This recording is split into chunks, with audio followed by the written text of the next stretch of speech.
Reseller ভাইয়েরা, আমরা হচ্ছে যেভাবে আসলে গুগল শিটের মাধ্যমে কাজগুলো করে থাকি, দ্যাট মিন্স আমি বোঝাতে চাচ্ছি যে আপনাদেরকে গুগল শিটের যে লিঙ্কটা দেওয়া হয় এটা আপনারা কিভাবে চেক করবেন এবং কিভাবে আমরা আপডেটগুলো দিয়ে থাকি খুব মনোযোগ সহকারে একটু দেখবেন, তাহলে আশা করছি একদম ক্লিয়ার হয়ে যাবেন। সো আমরা যদি এদিকে দেখেন যে রিসেলার ডাটা, এখানে রিসেলারের বিভিন্ন ধরনের ডাটা থাকে, এর আগেও দেখানো হয়েছে শিটটা। সো আমি আবারও দেখাচ্ছি, এই যে নিচের দিকে গেলে এপ্রিলের পাশে এরকম সোয়াইপ করলে মে, ঠিক আছে। একটু টেনে ধরে অ্যান্ড্রয়েডে যারা ইউজ করেন গুগল শিট নামিয়ে নেবেন প্লে স্টোর থেকে, আর যে কোনো একটা জিমেল আইডির আপনাদেরকে অ্যাক্সেস বা লিঙ্ক দেওয়া আছে, ওই লিঙ্ক থেকে সরাসরি শিট দিয়ে ওপেন করবেন এবং যে কোনো একটা প্রথমে একটা জিমেল আইডি চাইবে, আপনি যেই জিমেল আইডিটা ইউজ করেন যে কোনো একটা জিমেল আইডি অ্যাড করে নেবেন, তাহলে আপনারা এখানে অ্যাক্সেস পেয়ে যাবেন। সে রিসেলারদের এখানে আমরা যেগুলো দেখি, উপর থেকে আমরা যদি দেখি রিসেলারের নাম আইডি, তারপরে ইনভয়েস নাম্বার, যখন অর্ডারগুলো প্রসেস করা হয় একটা ইনভয়েস নাম্বার, এবং এখানে ট্র্যাকিং লিঙ্ক দেওয়া থাকে, স্ট্যাটাস না লস হচ্ছে এটা দেওয়া থাকে, admin price, resale price, delivery charge বাদে কত এটা দেওয়া থাকে, আর প্রফিটটা আমরা এখানে ইয়ে করি আর কি, আর রিপোর্ট কার কী অবস্থা, কনফার্মেশন, হ্যাঁ কনফার্মেশন বলতে আপনার বিকাশ বা নগদ নাম্বার দেওয়া থাকলে নাম্বারগুলো এখানে দেওয়া থাকে, কুরিয়ার আমাদেরকে পেমেন্টগুলো দিলে কুরিয়ারের পেমেন্টগুলো থাকে, এবং আমরা ফাইনালি আপনাদেরকে যে পেমেন্টটা দেই ওই স্ট্যাটাসে এখানে দেওয়া থাকে, দ্যাট মিনস আমরা কি পেইড করেছি নাকি আনপেইড অবস্থায় আছে। তো আমরা একদম এই যে পণ্যের হাট, এই ভাইয়াটার আমরা দেখতে পাচ্ছি যে একটা ইনভয়েস, আচ্ছা এটা ক্যান্সেল, আচ্ছা দেখি এই যে পণ্যের হাট, ওনার রিসেলার আইডি 10, দেখেন প্রথম অর্ডারের পরে ওনার একটা ট্র্যাকিং লিঙ্ক দেওয়া আছে, এই যে লিঙ্কগুলো এখান থেকে সরাসরি কপি করে যে আপনি চাইলে একটা ক্লিকেই কিন্তু স্ট্রিট ফাস্ট কুরিয়ারে চেক করে নিতে পারবেন। সো এইটা হচ্ছে ট্র্যাকিং লিঙ্কগুলো সাধারণত যেদিন অর্ডার দেওয়া হয় ওই দিন যদি কুরিয়ারে প্রোডাক্ট পাঠায় দেই, মানে যেটা যদি আমাদের স্টোরে বা ওয়্যার হাউসে থাকে, তাহলে আমরা ওই দিনই পাঠাই দেই, ওই দিন রাত 11টা বা 12টার দিকে কুরিয়ার ট্র্যাকিং লিঙ্কগুলো শিটে আপডেট থাকে। সো দেখেন এখানে উপরে কিন্তু দেখেন সিওডি 0 করা, দ্যাট মিনস এটা কিন্তু ফুল পেইড করা, এবং এখানে কিন্তু দেখেন যে এটা কিন্তু এই যে consignment has been marked as delivered by rider May মাসের 6 তারিখে 1:34, মানে দুপুরে এটা ডেলিভার্ড হয়ে গেছে, এবং সিওডি এখানে যেহেতু এটা ফুল পে করা বিকাশে, এই কারণে সিওডি অ্যামাউন্ট 0। সো এখানে যদি আপনার ফুল ক্যাশ অন ডেলিভারিতে হইতো তাহলে ওই অ্যামাউন্টটা শো করতো, এবং এর নিচে যেহেতু এই যে ডেলিভার্ড এই লেখাটা সবুজ কালারের উঠে আছে, তার মানে এই যেই তারিখে এটা ডেলিভার্ড হয়েছে, এই যে 6 তারিখে যেহেতু এটা ডেলিভার্ড হয়েছে, ডেলিভার্ড হওয়ার 2 থেকে সর্বোচ্চ 4 দিনের ভেতরে কুরিয়ার আমাদেরকে পেমেন্ট করে দেয়। সো এটা যখন পেমেন্ট হয়ে যাবে আমরা চেক করব, এবং চেক করে সেটা আপডেট করে দিই। দেখেন এই যে এটা ডেলিভার্ড হয়ে গেছে, এটা হচ্ছে অ্যাডমিন প্রাইস ছিল 1580 টাকা, উনি 1580 টাকা দিয়েই নিয়েছে সম্ভবত নিজের জন্য। সো এখানে রিপোর্টে আমরা দেখতে পাচ্ছি যে ডান, মানে, এবং এটা দেখতে পাচ্ছি যে ঠিক আছে, এটা আসলে উনি প্রফিট করেনি বলে এটার কোনো অ্যামাউন্ট কিন্তু দেখেন কুরিয়ার বা স্ট্যাটাস আমরা আপডেট করি নাই, কারণ এটা আসলে আমাদের যেই প্রাইসে ওয়েবসাইটে দেওয়া আছে আমাদের কাছে যে অ্যাডমিন প্রাইস, ওই অ্যাডমিন প্রাইসেই কিন্তু উনি প্রোডাক্টটা রিসিভ করছেন, দ্যাট মিনস উনি কিন্তু এখানে স্ট্যাটাস আমরা পেইড করে দিব, দ্যাট মিনস এটা যেহেতু বিকাশে ফুল পেমেন্ট করা, সো এটা উনি কিন্তু প্রফিট পাচ্ছেন না, তার মানে এখানে প্রফিট কিন্তু 0।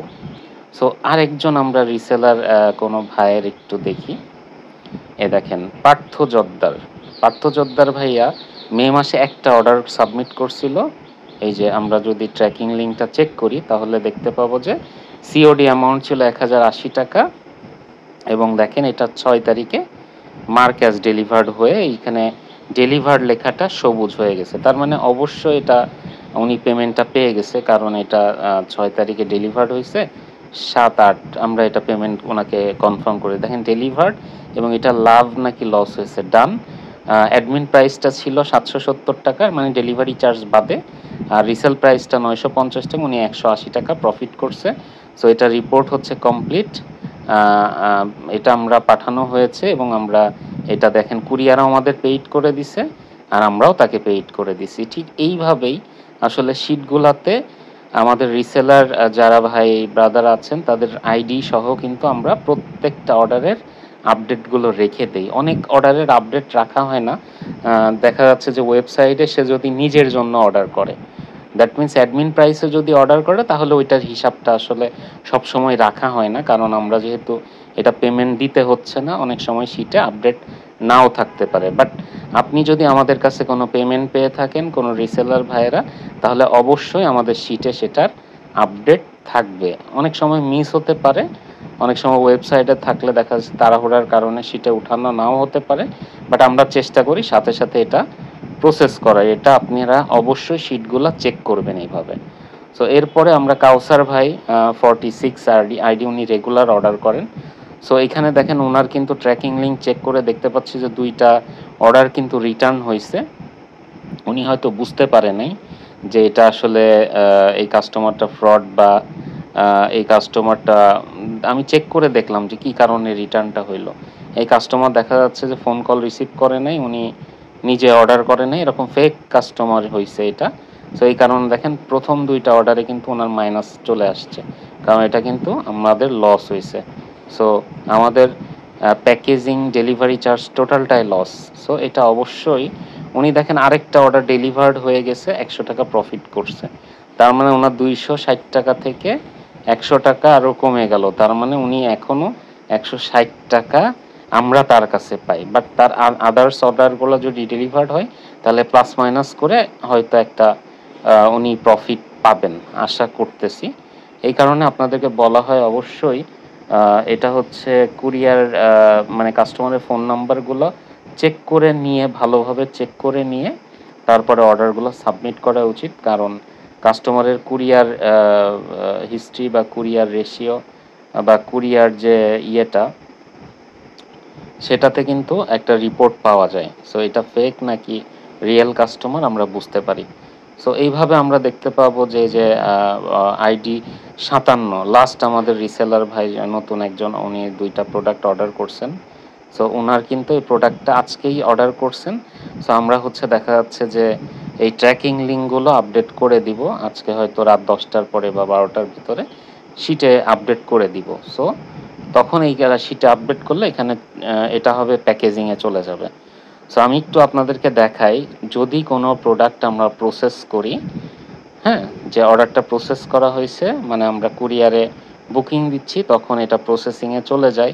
যখন কুরিয়ার প্রোডাক্টটা রিসিভ করে নেয় তখন এটা প্যাকেজিং বলে বা আমরা প্যাকেজিং করে দেই। সো এরপরে প্যাকেজিং থেকে এটা যদি ডেলিভার্ড হয়ে যায় তাহলে ডেলিভার্ড করে, যদি ক্যান্সেল বা রিটার্ন হয় রিটার্ন করা হয়। হ্যাঁ, যদি পার্শিয়াল ডেলিভার্ড, অনেকে আছেন যারা প্রোডাক্টটা পছন্দ হয় না বা কোনো কারণে সে নিতে চাচ্ছে না, তখন সে দেখা যাচ্ছে ডেলিভারি চার্জটা অবশ্যই পে করে প্রোডাক্টটা রিটার্ন করে দেয়, তখন এটা হবে পার্শিয়াল ডেলিভার্ড। ঠিক আছে? তো এইভাবে আসলে স্ট্যাটাসগুলো চেঞ্জ করা হয় এবং এইভাবেই কিন্তু আমরা দেখেন প্রফিটগুলো ক্যালকুলেট করে শিটে আপডেট রাখি। সো এই হচ্ছে গুগল শিটের একদম ক্লিয়ার বিষয়। আপনারা যদি সহজভাবে নিতে পারেন তাহলে আশা করছি বুঝতে কোথাও সমস্যা হওয়ার কথা না। এবং আমি চেষ্টা করি আমার সাথে যারা কাজ করেন, দ্য ইমার্ট বিডির সাথে যে সকল রিসেলার ভাইয়েরা কাজ করেন, হিসাব নিকাশের ক্ষেত্রে একদম স্বচ্ছ থাকার জন্য আমি চেষ্টা করি যে প্রত্যেক উইকে অন্তত মাসে 4টা সপ্তাহে আমি একবারে আপনাদের হিসাব নিকাশগুলো চেক করে কার কয়টা ডেলিভার্ড হলো একবারে পেমেন্টগুলো বিকাশ বা নগদের মাধ্যমে সেন্ড মানি করে পাঠিয়ে দেওয়ার জন্য। সো এই হলো গুগল শিটের বিষয়। আশা করছি ক্লিয়ার হয়েছেন। তারপরে কোনো কনফিউশন বা কোনো প্রশ্ন থাকলে আমাকে অবশ্যই করতে পারেন। সে পর্যন্ত ভালো থাকেন। আল্লাহ হাফেজ।